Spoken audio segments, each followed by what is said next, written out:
mwebazibwe abatukuvu ba Mukama. Mwebale nnyo nnyo nnyini ddala okuba nga mutwekuumirako buli lunaku, buli ddakiika, buli katikitiki. Nate tuguse ne puroguramu yo nnyini eŋŋanzi ndi wuwo. Naye kansooke nkubuuzeeko nti osiibye otya nnyo nnyini ddala, osiibye otya nnyabo, osiibye otya ssebo? Kukulisaayo ggwe wenna agenzeeko mu ssinzizo okwebaza. Bannaye mwebazanga Mukama ennaku zammwe zonna ez'obulamu bwammwe. Nate ntuuse ne puroguramu yo. Olwaleero puroguramu ey'olwaleero njawufumu nnyoko. Kuba nabagamba buli nkomerero ya mwezi tugenda kuba tukyaza couple ekimeekinze, couples ezinspiring abalala mu kyo. Olwaleero akasubi kagudde ku bano abagole era mu bulambalamba kabatubuuzeeko n'oluvannyuma tunaatandikiraawo. Mukama yeebazibwe. Amiina. Tubalamusizza nnyo nnyini ddala mikwano gyaffe abatulaba ku mpewo za Kingdom TV. Tuli basanyufu nnyo okubeera wano nate. Tulamusa ku musumba omulabirizi Bishop David Kiganda mukwano gwaffe. Taata weebala okutwagala. Nate erinnya lyange ndi omusumba Muyanja Martin. Ndi mutabani wa Dr. Joseph Kabuye ow'omwoyo, ate kitange ye mukadde wange taata Charles Majwala eruwafu awo ku Salama Road. Jjajja wange omwagalwa emukyala Nabinene sinza butamwogerako kuba oyo ye yankuza. Ndi musanyufu okubeera nammwe, nzikiriza nga bye tunaagabana binaatuzimbira ne bitwongerako. Kama abawo mukisa. Omukyala Kama yeebazibwa abalungi, musiibye mutya, muli mutya? Mannya gange nze Margaret Muyanja, ndi mukyala w'omwami Muyanja ono gwe mulaba wano. Nange zaalibwa omwami omugenzi Alex Kitooke Eruwafu ne mama wange Rose. Byebyo. Omulabi andaba beebo abagole baffe abakize omwezi guno gwennyini nga tugenda kuba tuguwunzika. Naye kankutwale butereevu musumba nga tonnafuuka musumba, soko tubulire musumba Muyanja yaani? Amiina. Omusumba Muyanja nze Muyanja Martin. Nakulira mu famire nga yabalokole. Naweebwa omukisa nenkulira mu famire nga yabalokole. Nkulidde Lukuli ewa jjajja wange awo ku kikubo ky'Elukuli, kalo k'Elukuli mu Katimbo zone ewa mukyala Majwala ne jjajja wange omusajja omwami Elifazi Martin Majwala eyawummula emyaka 33 egiyise. Bwentyo bwenkuze nazaalibwa bakadde bange emyaka mingi egiyise mu gy'ekinaana eyo 83 Katonda nanzikiriza okulinnya ku ttaka ly'ensi eno n'okutuuka olwaleero. Ng'omuvubuka akula bwe nakulira mu church setting, naye awo ng'ovubuka otuuka n'osooka obivaamu emyaka ne gisooka negikuwuubawuuba. Naye Katonda bw'aba yakumanya, Bayibuli eyogera mu Yeremiya 1 ti nga tonnabumbibwa mu lubuto lwa mama wo nakumanya, nakwawula, nakulonda okubeera nnabbi eri amawanga. Ti ne bw'obeera obuze Katonda asigala akunoonya ng'akukuŋŋaanya. So mu bulamu obwo ne nsoma okuyita mu primary, secondary paka ku institute Buganda Royal University Mengo wano we nasomera nenfuna diploma mu byobulambuzi, tourism and hotel management. Kati awo wentandikira obulamu. Oyo ye Martin mu bufunze, bwatyo Mukama Katonda bwantaakiriza okutuuka olwaleero. Kakati musumba nate nga sinnabeera kuta, bw'omaliriza okusoma obulamu ne butandika, watandikira ku ki okuyingira Kampala? Ekisooka banzaala Kampala. Kati Kampala saayingira muyingire. Banzaala kitange mutuuze Eruwafu. Jjajja wange nkugambye ali Lukuli, nkuze ne jjajja wange okuva nga ndi muto paka wentegedde. Banziika Ntinda. Akati ekyalo kyange awo bwentyo bwe nkulidde. Mu bufunzo oli city boy? Ndi city boy ddala. N'okunziika era banziika mu kibuga. Kakati Kampala bwentyo bwe mutandika mmaliriza okusoma. Ebyokusoma saabimala nga bwe nali njagala. Oba oli awo nandibadde kirala. Naye Katonda yasinga okumanya abeera ne pulaani esembayo.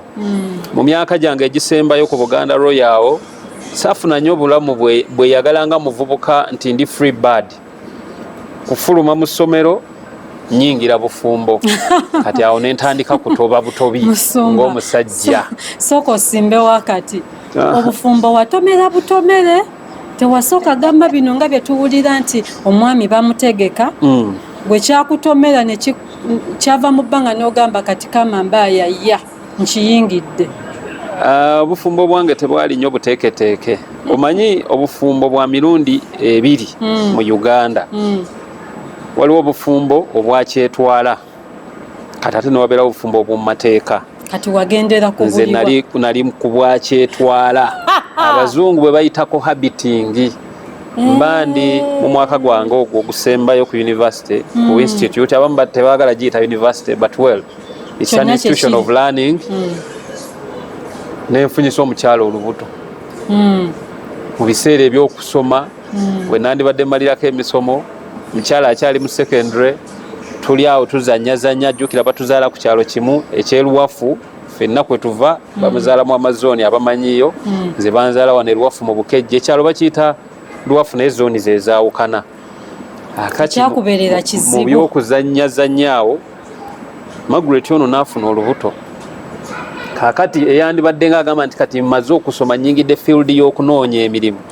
Ntandikira ne profession bagiyita obuvunaanyizibwa bw'omwami asuubira omwana ku myaka 22 egiyise. We tutandikira awo. Byonna byenkoze emirimu gye nzize nkola, of course nayingira emirimu gyalejjalejja nga ndi ne Margaret ono tukuza omwana waffe omubereberye bwe bayita Namuyanja Stacy. Essaawa eno ali mu senior 6, yandibadde ku university naye olwa covid yattamu step emu emabega, akola sciences. Ekirooto kye kyakubeera musawo w'abaana, pediatrician, bweba nkyogedde bulungi. So anyway, bwetyo we tutandika 22 years ago ne tutandika amaka. Simbawo akati. Omukyala bwe bakufunisa olubuto ki ekyakujjira mu birowoozo byo? Siyinza nakubuulira kubanga ekyasooka okunzijira mu birowoozo, nagamba ngenda ova ku ssomero naye muzeeyi mukoledde ki atanzaala? Mugambye ntya mufeesinze nti ali musajja mukambwe? Na mukambwe ddala nno. Naye Katonda ono nga waali omulamu, maama yaliwo bwe nasooka okugamba ati antegekera ogenda kuddayo ku ssomero kasita wateredde. Maami akamutema. Maami aŋŋamba sooka oddukeko wa mukwano gwo kubanga taata wo mumanyi, giwunye, genda weekwekenze ŋŋenda omugamba nga toliiwo. Talina mukwano gwaffe bambi ali wa Mitalayira, ali e Canada kati. Neŋŋenda eyo mami n'akamutema. Kye nnyinza okukugamba, nafiiriza bangi okusoma. Baganda nga okuva we nafuna olubuto daddi naggwamu amaanyi. Musomba Muyanja, omukyala bwe wamufunisa olubuto tewalwegaana right? Wakkiriza ne weetika obuvunaanyizibwa. Ki ekyaddirira?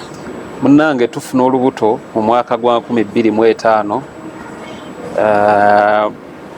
Mbandi awo najja naŋŋamba nafunye olubuto, ndi mu kwetegeka ŋŋende ku Mengo ku university oba ku Buganda Royal Institute. Najja naŋŋamba nafunye olubuto, ne muyingiza mu kayumba, nayina karuumu nga kajjamu kitanda kyokka ndi ku boys court awo. Ne mugamba yimirira mu mulyango wano, tunula mu nnyumba eno. Ninamu ekikopo kya plastic kimu, ninamu n'essowaani ya plastic emu ne fooko bye baali bampeleddeko ekyeggulo okuva mu nnyumba ya taata. Bye birimu mu nnyumba sinnabyoza kubizzaayo, bampe ekyemisana ky'olunaku oluddako. Ne mugamba ndowooza olaba mwalimu akafaliso kayinki 2. Kayinki 2 ako obwana bwe batwala ku ssomero baakangulira mu 97 nga ndi mu P7 ne nkatwala mu Kisulo. Akati ke kaaliko waliwo ne kabulangiti bakayita kamunyola agudde ku kkubo, nga mulimu n'akatanda nakakubamu emisumaali, nako nakajjaeyo mu nnyumba ya muzeeyi. akati awo wentandikira nno ne mugamba yimirira ano mu mulyango olaba ennyumba eno bwefaanana tie ne mugamba emisinde gyonna gyodduka nga ddadi akunoonya bw'oba ekiwummulo kyo kiri wano kati njagala otunulira ekiwummulo bwe kifaanana mazima ddala ekiwummulo kirimu obuyini kubanga ddadi akutte embooko agamba oliwa ate nange yafunyisizza omwana olubuto ddadi akola ki anoonya kakati ekiwummulo kye bandise safe haven kyekyo ekifaanana bwe kityo anti munnange olwo nkuwa choices you either stay oba n'okivaamu akati n'agamba munnaye ekikugoba kyekikuwa enziruka okusinziira omusajja ngoba n'emiggo wano wandisingako n'ayingira bw'atyo yasooka genda wa Layira nga bw'akugambye Layira yali abeera saidi ze Seguku eyo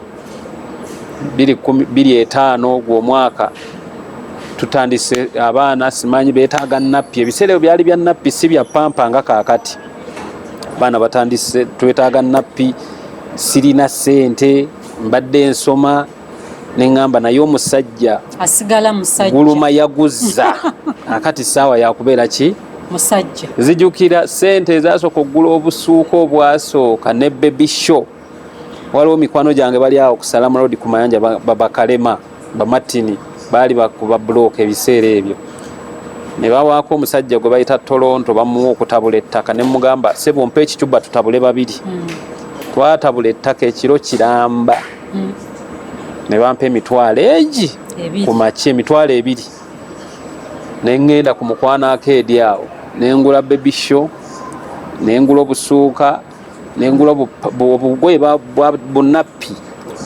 n'ebikwanso naki biseera ebyo byali bya nappi ne nninnya emmotoka ne ŋŋenda e Seguku ne mbitwalayo ne ŋŋamba omukyala kaakati nno shopping etandise olwo obuvunaanyizibwa mbutandiseeko ku myaka emito mbutandika akyalina gye yagenze mbuwaŋŋanguse wa mukwano gwe gye yeekwese wa Layira tukutumidde nnyo nnyabo webale kukkiriza mukyala wange mu biseera ebyo abeereko ewuwo yeewogomewokko nga nno kaana kato katini nnyo bwe kati kawanvu kalaalo kalungi ng'era bw'omulaba so nentwalayo ebintu nembimulekera natuuka naŋŋamba naye omanyi siwulira mirembe kubeera wa Layira muzitoowerera njagala kubeera naawe tuli ku kyalo kyekimu ddadi kwatunoonyeza ne mugamba emiggo nno gigenda kutulya naye najja konze nga bwe natandika ensonga eno kanfaafaagane nayo ddadi yamanye ekyokunkolera najja mukyalo ono ne tutandika okubeera ffenna mwaka gwa 2006 nga gutandika kuba bebi waffe tumuzaala mu 2006 mwezi gw'omukaaga 25 kwe tuzaala bebi waffe kati ajja lukyali luto asesema simanyi kyakukola kino kimuwunyira bubi kiri kimu sibeerangako na muntu wa lubuto nange kennyini ndi mwana muto myaka 20 awo so bwetyo wetutandika okubeera n'omukyala ne mugayingira n'ayingira obulamu ne butandika oba obufumbo katanda ka inchi mmeka katanda kaffe akatini kafaliso ka inchi 2 mulimu ekikopo ky'essowaani ekikopo n'essowaani ebya plastic ne fooko kati ate nga nina okuyiiya engeri gyenziba y'ekikopo ekya plastic ekirala ne fooko ekikye kati tube ne peya 2 sowaani 2 n'ebikopo byaffe 2 kati ate twetaagayo obusowaani n'akasigiri sirina ssente nina kati okuyiiya engeri gye nnyingira mu nju ya muzeeyi mukambwe anzaala si musanyufu nti omwana aleese omwana ku lujja ebiseera ebyo wali olokose ebiseera ebyo nga we nkugambye nakulira mu famire y'abalokole nakulira mu Sunday school ya Kansanga Miracle Center nembeerako mu Sunday school ya Gospel Messengers Church e Lusaka wa Bishop Kabona Semmanda nembeera nnyo ku prayer palace awo kuba tukulidde Lukuliso ze church ezatuli okumpi kati mu biseera ebyo wafunira olubuto amalala g'ekivubuka kale mutima gwange Katonda mumanyi nesikyagenda mu church kwegamba ekizibu ekyakuto sijja gamba nti kizibu embeera gye watandika nayo tewayagala gigattika ne byakatonda ebyakatonda nze nali nabivaamu nga ninga eyabiwummuza 2006 awo saalina church gye neekutteko nti yeeno bwe nakula nenyingira secondary ndooza simanyi ku driving out of church naye I went out of church yadde mu Sunday school nalinga mu church naye kiri Bible kyeyogera nti kuliza abaana mu makubo agatya Katonda naye bali bakuze tebaligavaamu ndowooza kye kyajja kinnoonya era mu maaso awo nja kukubuulira engeri ate gyenzirayo mu church. Kakati omukyala wawulira kati omaze okufuna olubuto obulamu bwali butya? Obulamu bwali bubi nnyo. Ekisooka nga muyanja ngono talina ssente. Wagumira obwavu bwe? Yali bubi bambi ge mazima. Ebyokulya byakweyiya, embeera si nnungi ewaka ntyayo. Tebwali bulungi ekituufu. Kati otuuka okuzaala munnanga ate engeri gyakugambye nti nno twatandika bukyali okugula ebintu natuuka okuzaala bambi nga yatereka dda akasente k'eddwaliro. Bwe natuuka okuzaala daddi olwo baali bamugamba dda nga yakkakkanamu mami nga yamugamba namuga kati tewali kyakkola tumuleke akole ki azaale. Era natuuka okuzaala ne nnyambuka ewa mami kuba mami yali yaŋŋamba bw'onoola sayini bweti ne bweti mumanyi okoze eki otuuse. Olwo ebyo ebiseera ŋŋenda eka ngera daddi agenza okukola noyambukayo ekyokulya ndabe ne ku mami n'abalala. Tenatuuka ozaala ne ŋŋenda ewa mami. Mami nantwala mu ddwaliro nazaalirawo e Masajja naye ng'afaayo bambi nga teyalina naye ng'aleeta kyalina okufuba okulaba nga mbeera bulungi era saajulako mu bwannakawere gamba nti nno nabeerawo nga tewali kyakulya. Kati awo nazaala oba ate n'ayongeramu bambi ku maanyi agayiya emirimu emirala nga buli kyensaba atleast agezaako kalukireeta mu kalumu kammwe akamu. Bannaye nga bw'okalaba ng'oyimirira munno n'oweewa oba oti olubuto n'akuyitako awo nossa omukka ng'ayiseewo nga temusobola yitawo mbwe muti babiri. Kati olwo ate nga kali waabwe oli ku bukojja ali ku buko si bukojja nga ndi ku buko omwana muzadde tusooka tusula naye nga muto akyali bebi munnanga agenda akula twalinamu akatebe nga kati ninako kati kekaleetera embeera okubeera nga tweyitako tukolaki nga kaspace bwe kati netutandika omuzizikanga mu katebe kubanga akaliri kaali katono ng'olwakuze tetukyajako basatu. Naye lumu yavaayo n'agwa pannage ekiro oba yali yeekyusa omwana kati ono naŋŋamba omanyi kye tuba tukola tuzizike eno wansi ekigoye asobola obanga bwe yeevunula bw'ati nga tasobola yitako oba okitegedde ku mugo gw'entebe wano webanakuzizika kati nga tutandika muzizika bwe tutyo. Munnange twali tukyali awo ate ng'owookubiri si ewuuyo mu kalumu era nkutidde ggwe munnange ng'omulala lubuto mwako kalumu nga mwe tukyali nkyali awo enju ya muzeeyi we eri jjukira bagamba sezaala tolina muliraana tolina muyitako obunkeeke nga bungi naye nga siina kyakkola. Naye ng'walina ekirooto Musumba Muyanja walina future gy'olaba mu maaso. Yali musajja nga mulamu future kubanga yali asuubiza ng'asobola okusuubiza ensi n'eggulu kweganga osobola okugumira awo nogaye ekituufu ndi ku kituufu naye era Mukama mwebaza kubeera nali ku kituufu. Wali ku kituufu wali olengera yakale okitegeera. Kakati Musumba kamusala ekirimi omukyala Musumba omuwala w'ebiro biri n'owakati ng'ogeraageranya ku bufumbo ddala omuwala w'ebiro ebyo n'owakati akyasobola okutambulira mu mbeera nga gye mwatambuliramu ne mukyalawo? Kisobokera ddala naye challenge gye tufunye mu mulembe gwaffe guno nti abaana baffe ab'omulembe guno kuba kati ne muwala wange naye mubalira mu mulembe guno okusuubira kwabwe kuli waggulu nnyo engeri gye balina amasimu luli tetwagayina essimu zino zibasembereza ebintu bingi n'alaba zi Mercedes Benz bamanyi ekika ky'emmotoka eziriko makeup aliko kawiigi akaliko bamanyi essimu eriko luli twalinga mu mulembe ogulinga oguli ignorant kati challenge gye balina nnene nnyo nyini ddala ab'omulembe guno kuba ebintu ebibasemberedde okumpi ate tebalina busobozi bubyetuusaako. Omulabi andaba essaawa zino kansooke nkole ku nsimbi z'abakama bange bwe nkomawo mu kitundu ekyokubiri nate tugenda kuba tweyongerayo. Emboozi eno tosaanye gisubwa kuviira ddala weetandikidde paka eri gye ngendo giwunzikira basakisidinga batya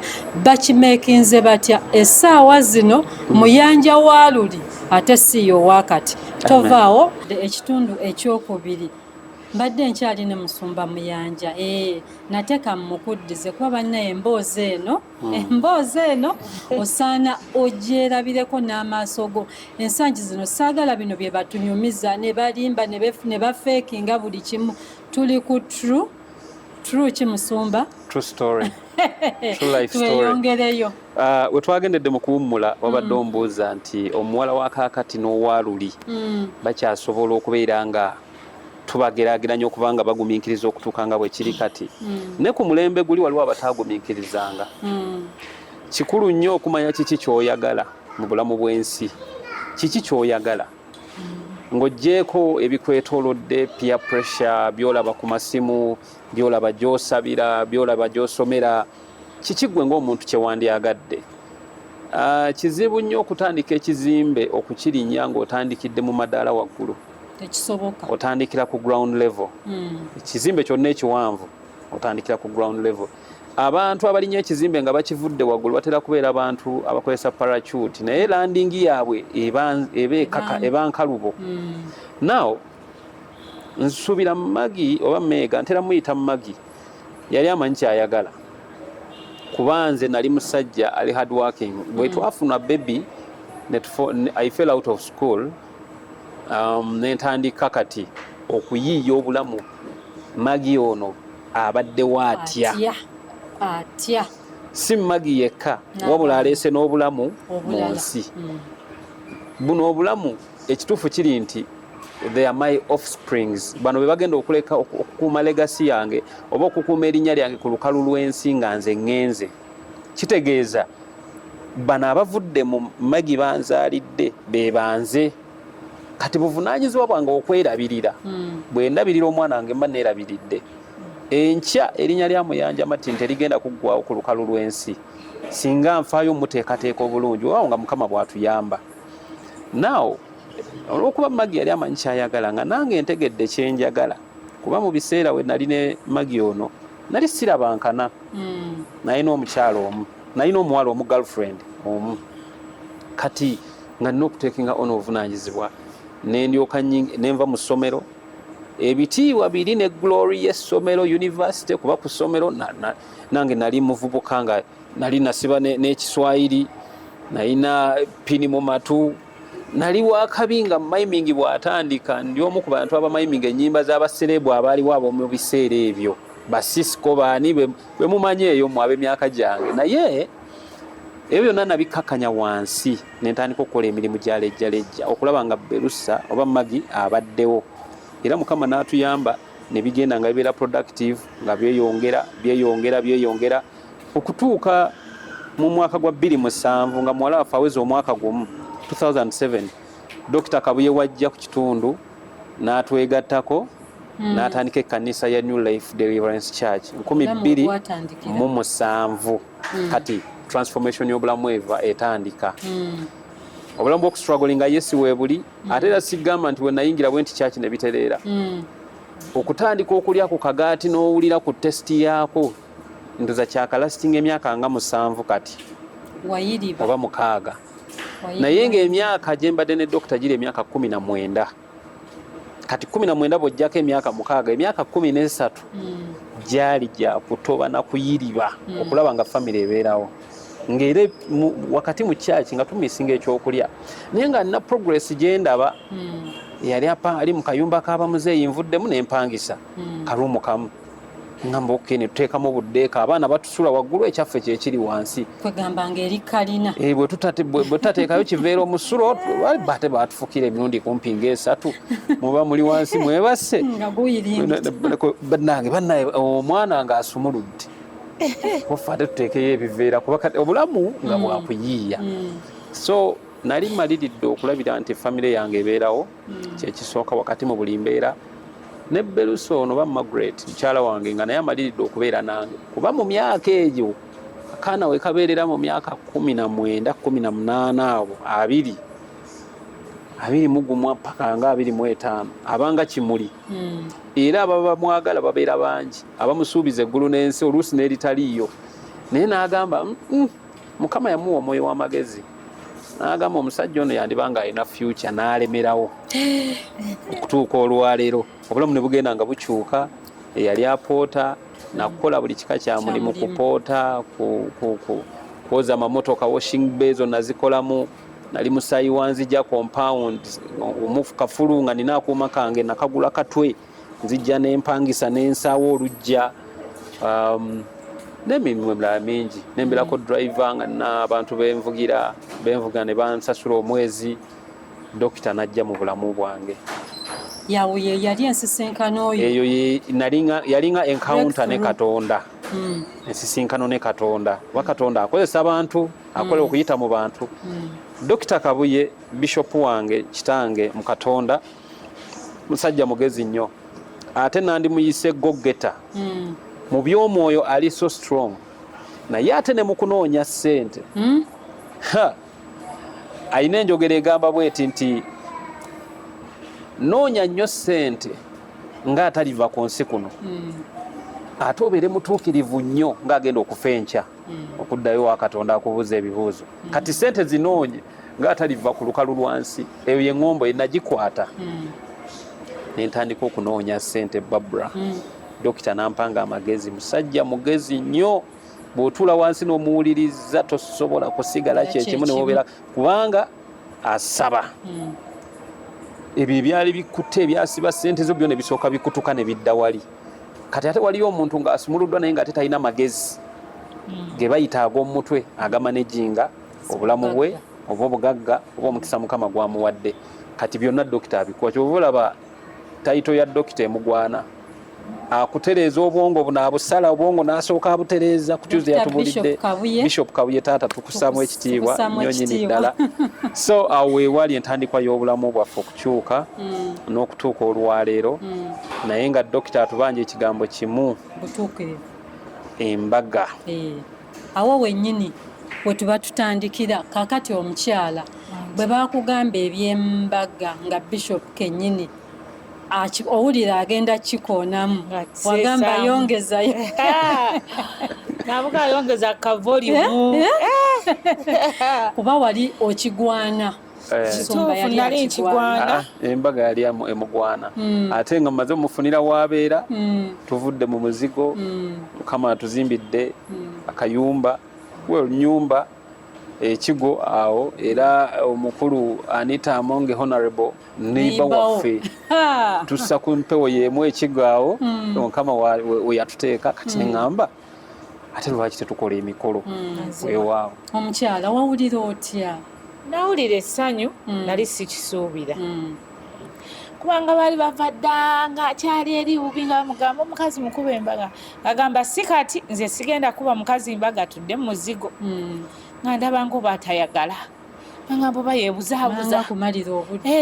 Nenga naye omuntu ono alabika yeebuzaabuza. Ne munne nga si kwebuzaabuza bambi. Kye yali abala nga kye kituufu. Era bwe baŋŋamba embaga, ennyumba ewedde, nawulira essanyu. Omanyi okuva mu mbaga n'odda ewuwo ekiri.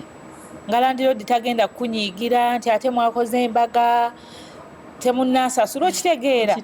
Bannange kati nawulira essanyu. Siyinza kulimba, nawulira essanyu. Kaakati Musumba nga tutandikiriza okukomekereza program. How can you describe your wife? Oyinza mudescribinga otya?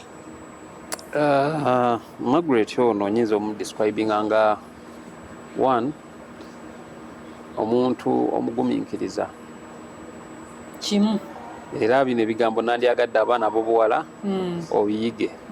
Number two,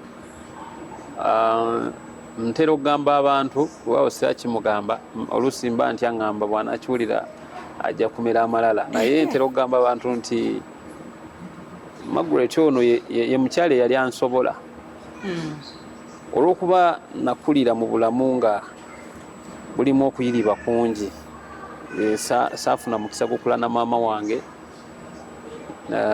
nakula nina obusungu n'ekiruyi nga kyamaanyi nnyo kati nga kyetaagisa omuntu omugumiikiriza waliwo enanyiiga nga nembeera nga soogera n'ensirika naye nga ye akubeerako kiki oli bulungi ki ekibaddewo netugenda nga tuzimbibwa naŋŋumiikiriza kati Margaret ebigambo ebimunyonyola bingi naye kisinga mu byonna one atya Katonda ekyokubiri mu myaka 2 nkyogera nga sikweka si kinyumo kya TV mu myaka 21 simukwata nkona kabalwa ka musajja muba alina kyakukuta yadde then ekirala muntu ayagala okuzimba amaka wali abantu ng'oli family oriented wali abantu nga tayagala kulaba family ng'ebeerawo naye Margaret ayagala okulaba family ye nga weeri era kati wetutunulira abawala baffe bazzeeyo ku ssomero omukulu ali mu senior 6 amuddako ali mu senior 5 bafuuse bakazi bakulu bwe babeerawo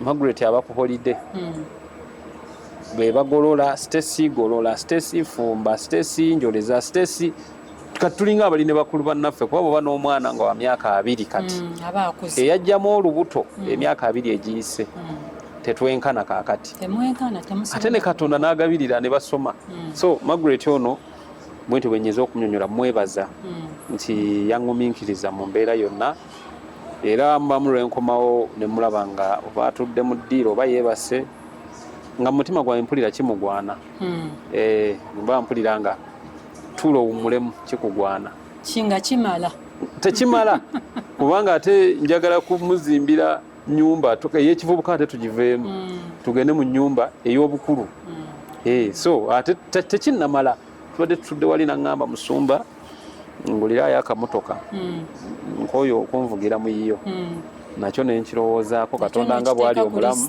nakyo Katonda ajja kitukolera kati nsaba weebazeeko abantu abo abatambudde naawe mu lugendo luno okuviira ddala eri mu bwavu sijja bukweka paka wano wootuuse oyina abantu mu bulamu bwo abakuzimbye amiina okusookera ddala neebaza Mukama Katonda simanyi kyeyanjagalako kuba ndaba ebintu nga byekola mu ngeri nange gye sitegeera Mukama atubeeredde wakisa mwebaza njagala okwebaza bazadde bange abanzaala kuba singa tebanzaala sandibaddewo ensi eno ewoma bweti sandifunye mukisa gugiyimirirako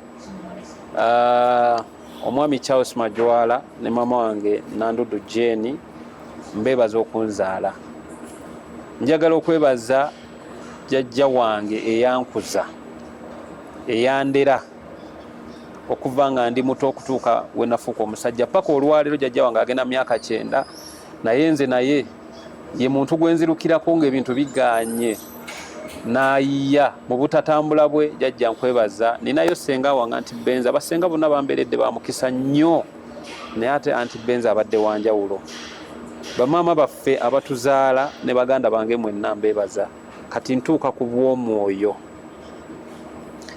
Dr. Joseph Kabuye weebala okumbeerera taata ne maama Beatrice Kabuye ali mu ggwanga lya Canada essaawa mbaagala nnyo bazadde bange mwandaga ensi banyanjula eri abantu ne banyanjula eri mama wange Judith Babirye mu ggwanga lya Canada naye nambeerera omukisa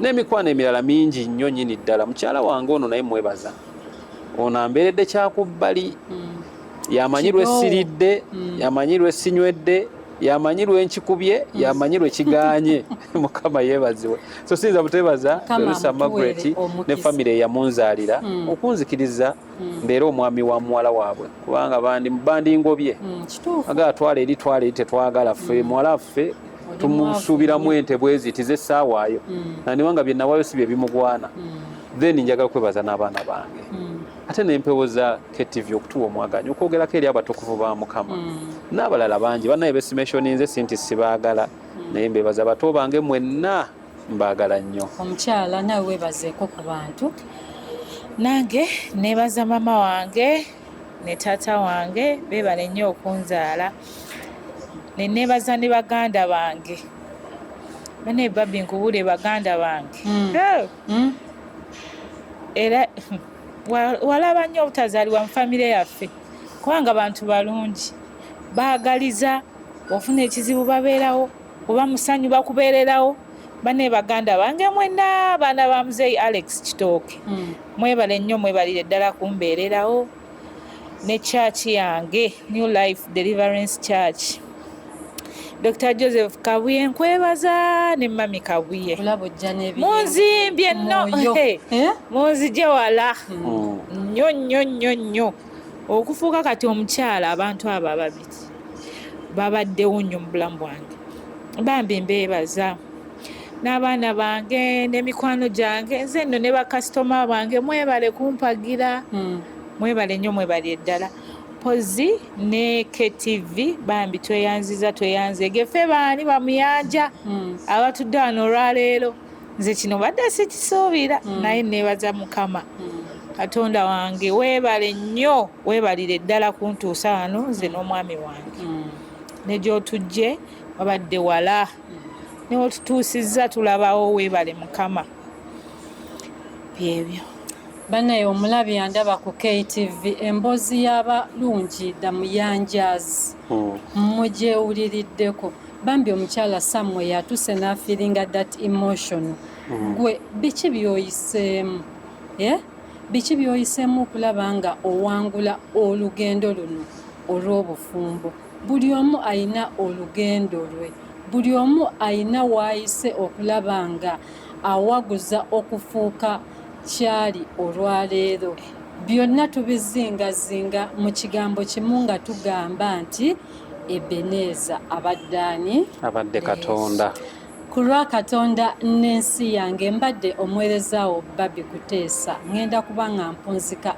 puroguramu eno ndi wuwo naye nkujjukiza nti ku Zai Plaza ku Loom Street ku second floor shop 21 Bababi's Touch bokka mu kintu kya makeup bakyesigaliza gendayo gwe omugole ategeka okukola omukolo ogw'ekirooto kyo bajja kuba bakolako makeup ate gwe ayagala okulangira mu puroguramu eno yennyini ey'emikolo osobola okujja ku reception za KTV n'obuuza omwami Philip Kisakye ye programs director bajja kuba bamukutuusaako ate akukwasaganye alabe bwakuyingiza mu puroguramu eno osobole okulanga munnaye ebyokulanga bikola kubanga programs nnyingi zino baziraba osobola okuba ku noti 756 noti 877 996 ate nkusuubiza nti ne mu mawanga amalala tugenda kubanga tutuukayo nga tunoonya abo abakimeekinze